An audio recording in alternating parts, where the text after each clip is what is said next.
Hello, viewers. Welcome back to another interesting segment of my show.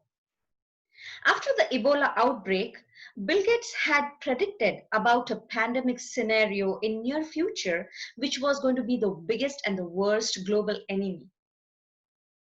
And now he had recently predicted that things won't truly go back to normal until we have a vaccine that we have gotten out basically to the entire world. Now, you guys might be wondering why I am suddenly talking about what Bill Gates predicted. Because we have a special guest today who is an accomplished scientist and has a very great experience in the area of drug discovery and development. So let's welcome Dr. Abhishek Mishra. Dr. Mishra, it is a great pleasure to have you here on the show today, and I appreciate you giving your precious time and being on the show. Dr. Mishra will enlighten us on the emerging preventions and treatments on COVID-19. Let me mention that he has recently published a scientific article, and he himself has his own YouTube channel on which he has posted a very insightful video related to this topic. So even before going through and talking to him, I would like you guys to go ahead and visit his channel, and I'm going to put the description of the channel in the description below the video. So with that, I would like to request Dr. Abhishek Mishra to go ahead and tell us your background and your experience, please. Um, Thank you, Trupti, for this fantastic introduction. And it's great pleasure to be on your channel. I've been watching your videos on startup, and I really like them. They are really a good source of information, and I enjoy watching them. It's a great pleasure to be on your show and talk something very important, that is COVID-19. Um, I started my research journey with the CSIR, National Chemical Laboratory, Pune. There I started as a research fellow, and I did my PhD. There we were focused on tuberculosis, drug discovery, and basic aspect of tuberculosis. And then I moved to Houston, where I'm working on vaccine development of tuberculosis. And this COVID-19 thing is interests me a lot. And you can see there are many information videos already there.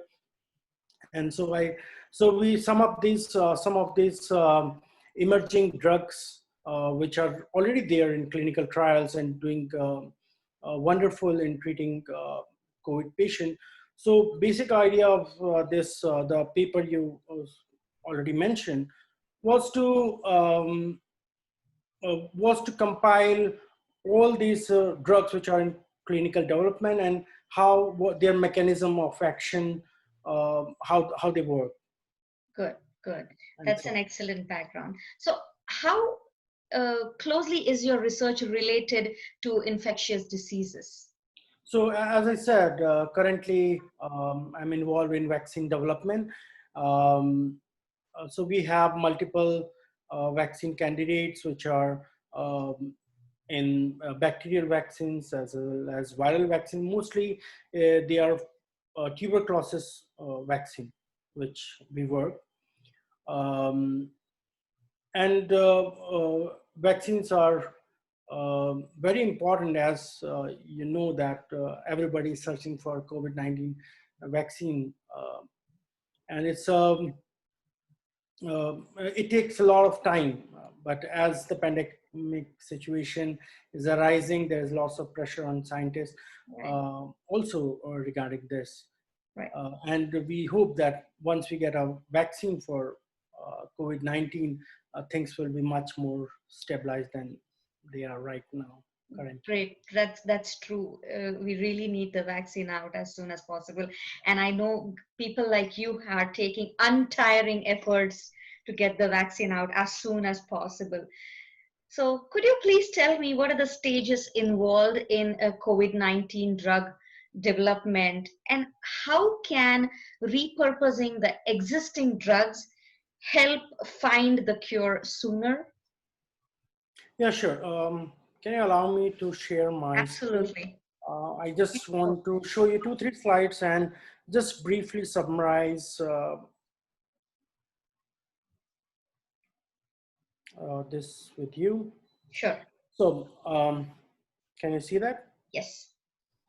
Okay, so this is a screenshot which I have um,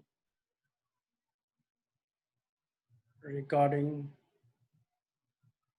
this. Okay, so so this is a screenshot from John Hopkins website, and this shows that how this pandemic is affecting the whole world, and it's really horrifying.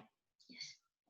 So before we go into the pathogenesis of or about the drugs in clinical trial, this is a disclaimer that this is not any recommendation for any drug, or the idea of this presentation is to for to convey information about the mechanism of action only. And let's not spread rumors, just stick to the basic science. So this is about the lungs. As we know that we have um, lungs, which uh, this one is human lungs, which has something called as alveoli. So these are alveoli um, which are covered with these blood vessels. They are rich in these blood vessels, and basic function of lungs, as we know, is respiration, right? So this is upper respiratory infection, which is mostly in 80% of cases. COVID is 80% of people get just upper respiratory infection, and which, like any other viral infection, uh, like flu, which people often talk about, it just goes with some mild symptoms. But in 20% of critical cases, what happens that it infects the lower respiratory tract, basically these alveoli. So if we just magnify these alveoli, there are two types of cell. One is, this is type 1 pneumocytes, and these are type 2 pneumocytes. So as the virus enters, these both have something called as ACE2 receptors. So this ACE2 receptors are there, and these receptors are the receptor where this virus binds and transfer its nucleic acid, which is RNA in this case. And then it replicates. Once it replicates, there are macrophages in the system, and these macrophages engulf the viral particles or the part of viral particles. And these are something which are in primary defense of our immune system. These are macrophages. They get activated, and then they release something called as pro-inflammatory cytokines. So these pro-inflammatory cytokines are basically the cytokines uh, which are there to restrict viral growth or bacterial growth. Also, they signal. So they tell other immune cells whether so there is a threat. So they get activated. So here I can show you, this one is like an activated macrophage. These are lymphocyte, mostly T cells, and there are some more antigen presenting cell like dendritic cells. So these cytokines, so this macrophage is releasing cytokines, activating these immune cells, and these immune cells are further activating. So basically this is a simplified diagram, but the interaction is something like this. If they interact physically and release more cytokines, this start a cytokine storm, which we understand as the severity of disease is increasing because of this cytokine storm. So a storm is basically all these cytokines in very large quantity influx in the cell. Now, because of that, as I said, that there are blood vessels, what will happen that these will get signal. So these all immune cells which are there in the blood vessels get activated and they started entering into the lungs. So for them, so basically, um, it's a overwhelmed immune response. And because of that, there are many of these cells recruited in the lungs.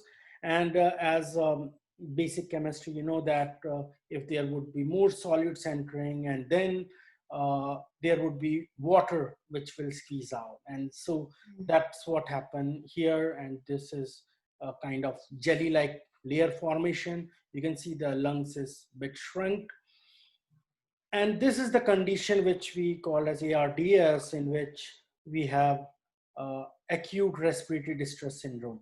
So this is the basic, in most simple way, we can understand the pathogenesis. So if you see that there are many points where we can check this virus, like for example, basically if it's binding to ACE receptor, or its replication into the cell, or maybe we can reduce the cytokine storm or the viral load. So um, these are the 4 checkpoints which we can really restrict this disease to get severe. And one more thing in between I want to mention is, as we know that like other diseases, viral diseases, this can be automatically cured by the body.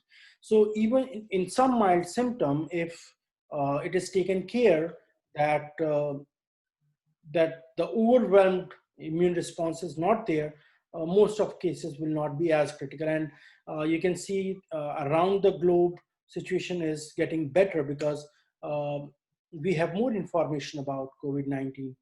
So for replication inhibition, these are some drugs like remdesivir, which uh, which is very popular, and it has a successful clinical trial, and now doctors are recommending these drugs. Um, Basically, it's a nucleotide analog which goes and bind to the viral RNA during replication, and that's how it restricts the virus replication. Uh, this lopinavir, ritonavir, these are HIV drugs. Favipiravir, if you have followed some clinical trials from India, this favipiravir is a drug which CSIR India and CIPLA is doing a clinical trial, and so on. So all these are either RNA blockers, so RNA polymerase, they will stop, or they will stop this protease. So this protease is basically the RNA of this virus. This transcribes into multiple proteins on a same strand. So these protease will get cut these and assemble this into a virus particle. So this will become a coronavirus. So if we inhibit this protease, this assembly will not take place, and so the active virus will not be there. So these are the drugs which have this sort of function.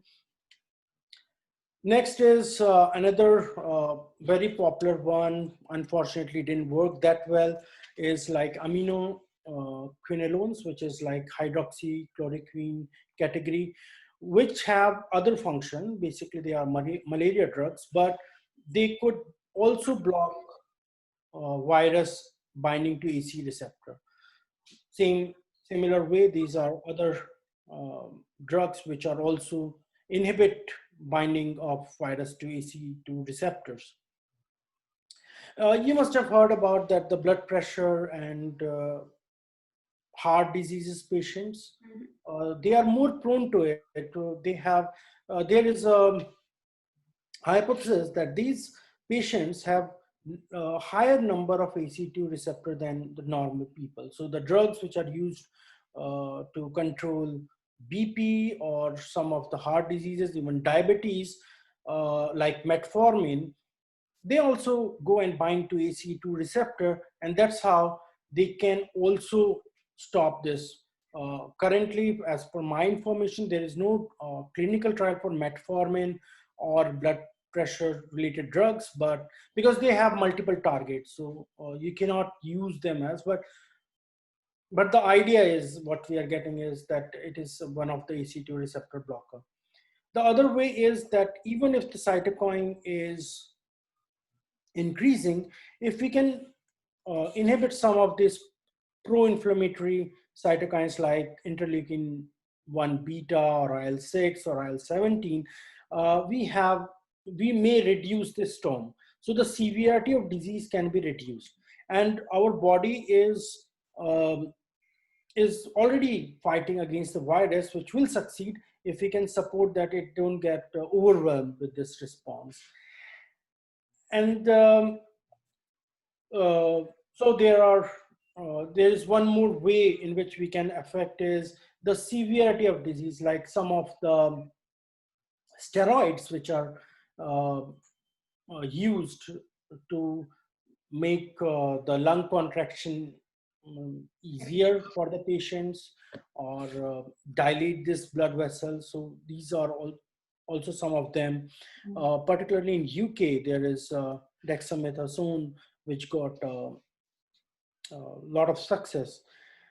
This doesn't interact directly with the virus, but it is able to restrict the severity.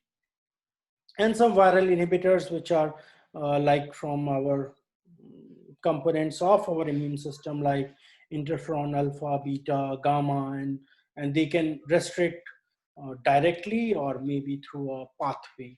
So I just summarize. I'll not take a lot of time, but this is what I want to summarize, which I've already told you, that these are chloroquines which function.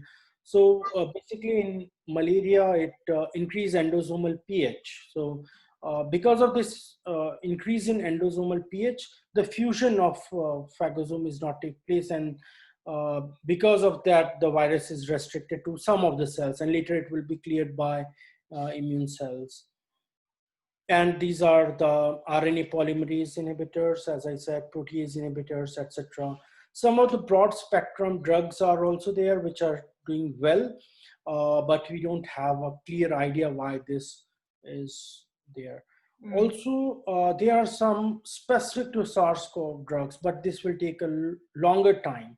So as you asked that, these are already existing drugs. So we need a clinical trial, but not of that scale which we require for a new compound, and in which we also have to wait for a period of time like 10 to 20 years for these drugs to be approved. Yeah. That period can be shortened up by if we have some of the repurposed drugs.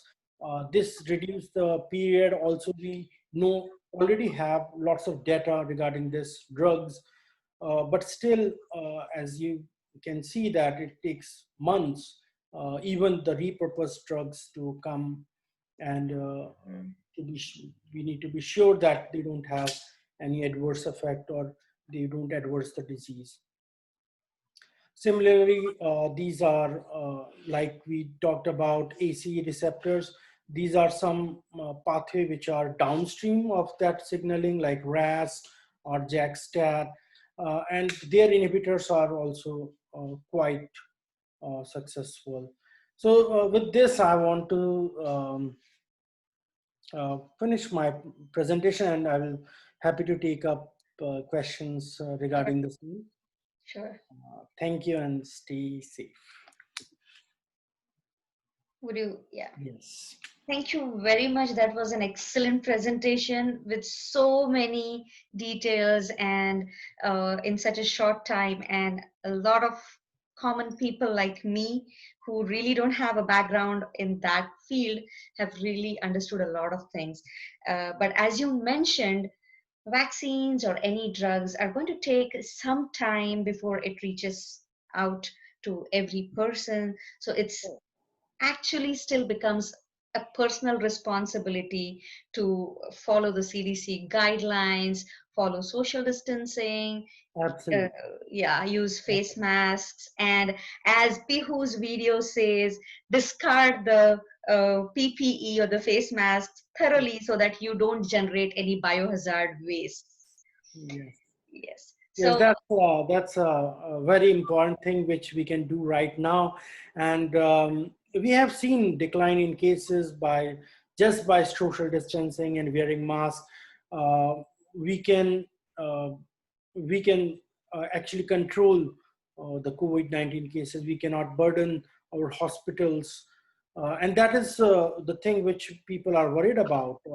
Otherwise, we know that 99% of cases are treated at one point of time. We have a success in most of the cases.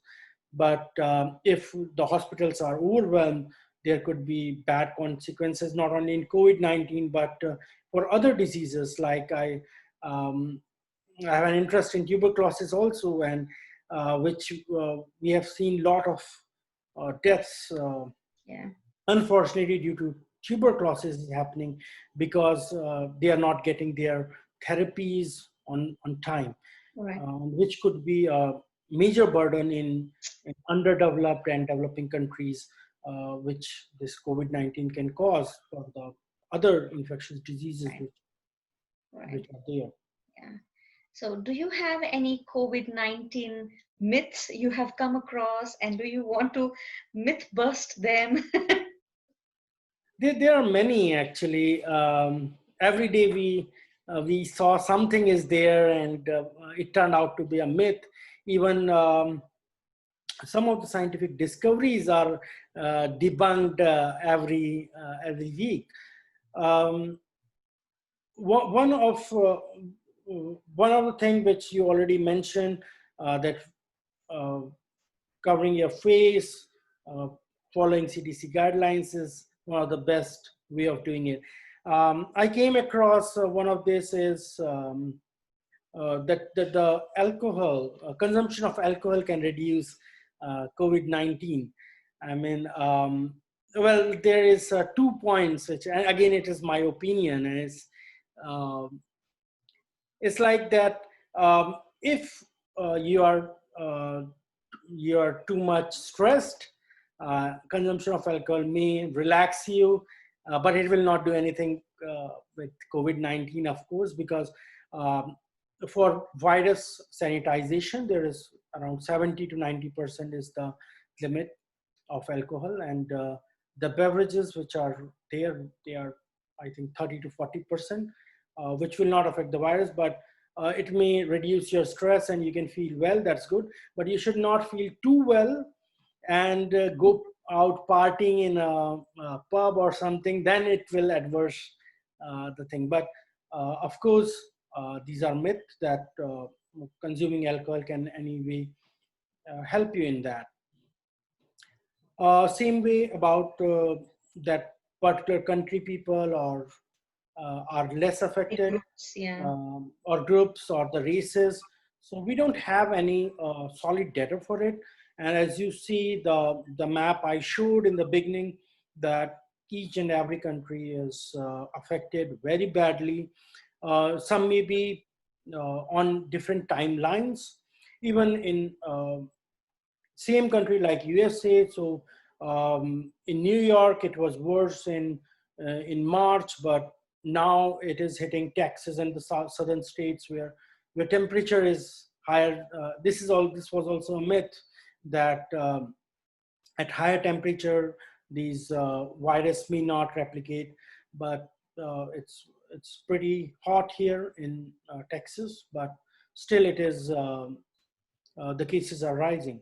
So same way, some in some cases there are reports that some particular races are hit badly by this virus, but that has nothing to do with biology. It is more of economical finding that because of economical status or health insurance for different races are different in some countries, and which may affect it. But overall, um, uh, it's uh, it's now a fact that it will affect anybody, and so we need to protect ourselves with masks and hand sanitizing, social distancing. These are very, very important. And it's not only for your safety, but for the safety of the people who come across to you. It's very, very important. Yes. So, thank you very much for all the tips and guidelines and all the detailed insight on the pathogenesis of COVID-19 and the stages where the drug development looks like right now. So, viewers, I would like to tell you to be responsible and follow the guidelines and save yourself and help yourself to help people like Dr. Abhishek Mishra, who are working days in and days out while we are still staying at home and having a good family time. People like him are working every minute to get out a vaccine for the safety of the world. So when they are trying to save lives, you be responsible and try to help them by saving yourselves. So with that, I also want to pay due respect to people like you, all the health workers, the frontliners and scientists like you who have been working for us so much. So, with that, I would like to thank you, Dr. Mishra, for being on the show, and I would like to thank the viewers to who have been following my channel so keenly, and I would like you all to request to keep supporting me like this. Subscribe to my channel and subscribe to Dr. Mishra's channel, and thank you very much. See you soon again. Thank you, Tripti. It's been a great pleasure to. And also, I want to congratulate you for your last video I saw about deglobalization, and it was insightful for the other perspective of COVID-19. Yeah. I really liked it. Yeah. Thank you very much. I appreciate that. Thank you. You.